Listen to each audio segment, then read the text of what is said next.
Hello! Sorry if it's windy. I'm up on Portsdown Hill, which overlooks Portsmouth, and I'm doing a time lapse. I do a lot of time lapses, you probably notice transitions, but one thing I don't tend to do is the kind of Holy Grail time lapse, the day to night or night to day, considered to be, the best kind of time lapse, because I don't have the software like LR time lapse to edit those images and stitch them together as a video. It makes it tricky, but there are a few ways around that, and I do use a couple of ways. I've done a couple of time lapses that almost sort of do the day to night thing. They don't quite make it, kind of cut it off and then start again. But this time I'm going to use a technique where I'm going to take a 2-hour time lapse, make a 24-second video out of that, and hopefully it'll be a really good Holy Grail. So if anyone's out, I see a couple of people have joined in. If you've got any questions, please drop them down below. I'll open up the questions thing. Let's have a look at the chat. I'm losing connection. I'm in sort of in and out connection. The sort of signal here isn't fantastic. Someone get a chat. If anyone's got any questions, please don't hesitate. No messages are visible.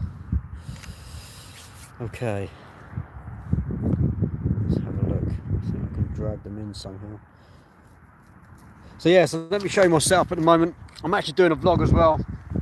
So you see this video come out on Friday, but I'm actually got my 70s set up on my A7 III there.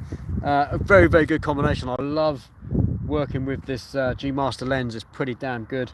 It's expensive, and if you've got the money, I would say buy that over any other one if you're using Sony. And I'm shooting at 10-second intervals, so I'm going to be shooting from, I've been shooting now for the last half hour. Sun's over there, as you can see. It's really bright at the moment. It'll be going down in about 20 minutes time. I'm hopefully going to get some car trails. I'm set up, because I've got no clouds in the sky, unfortunately I've got no movement. I'm way too far away from any water source to have any impact on my time lapse, other than the big P&O ferries that are going in and out of port at the moment.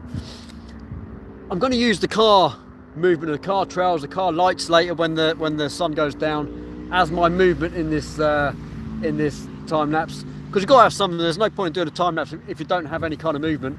And I'm zoomed in a fairly good zoom, so I can see the cars going in and out on the M275. It's not bad at all. If I had a longer lens, it'd be better. If I had a 400, that'd be fantastic. I'm quite high up where I am at the moment, so the backdrop of the Spinnaker Tower is the Isle of Wight. Unfortunately, it's got a backdrop. It kind of may detract. I don't know. Yeah, we'll see. I want it to be a bit further down, sort of west on the hill. You kind of got a low elevation, and the Isle of Wight from a bit further along that way isn't as high up. You sort of lose the hill. It's a bit flatter, so yeah, I don't know. It'd be okay. So I just thought I'd pop on and say hello, see if anyone's about. If anyone has any questions, please drop them in the comments. I don't think I can even see my comments, to be honest with you. I don't know. I'm trying to view my comments, but I can't seem to see them. If you can leave a comment, I'll answer it later. Ask a question if you like. So yeah, hopefully you're enjoying your evening. It's really sunny for you in the UK. We get some really good weather, although I have got a really thick top on because it's freezing up on the hill here with the wind whipping across the hill. I don't know, I just hope this comes out right. I've not really done this before.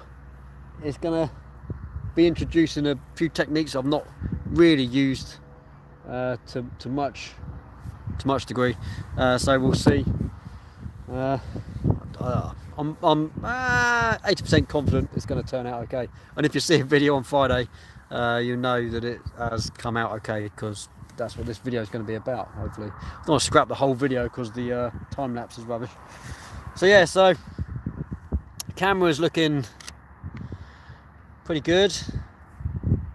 I've done 154 shots out of 300 in this section. I'm going to hopefully do a little bit of speed ramping on my exposure after the first 300 images, and luckily enough the A7 III now has the intervalometer inbuilt, which is awesome. You can tell it how many pictures you want it to take as well, so you don't have to sit here all the time and manually watch it. I do because I'm in the middle of nowhere. I don't want anyone to nick my kit. But normally, if you're anywhere secure, you could leave your camera now, go off, have a cup of tea, come back, and you'll be fine. It'll do as many or as little as you want it to do. Well, I now have to sit here for a couple of hours, so please, if anyone's got any questions, please drop them in the comments down below. Give me something to do when I turn this video off in a second. I'll keep an eye out on the comments section and answer anything I can. So yeah, I know it's been a short one, 5 minutes, but I'm going to get cracking. Not that I'm going anywhere. If anyone's about who lives in Portsmouth and wants to come and join me, bring me a cup of tea or a cup of coffee, that would be pretty damn awesome. Yeah, I'm kind of by Mill Lane. I think I'll put the geo tag on this video so you see where I am. So yeah, so anyone around Portsmouth area, please come and say hi. And yeah, I like coffee, milk and one sugar. Thanks. I'll see you boys and girls soon. Friday is when my vlog of this will come out, and I've just added a load of dates for workshops on my workshop website. I've got a workshop coupon code going for 24 hours. If you want to get £25 off a workshop, have a look at my workshop website. That'll be in the description once I get to it after I end this video. Right then, take care. I'll see you boys and girls on another one soon. Take it easy, bye.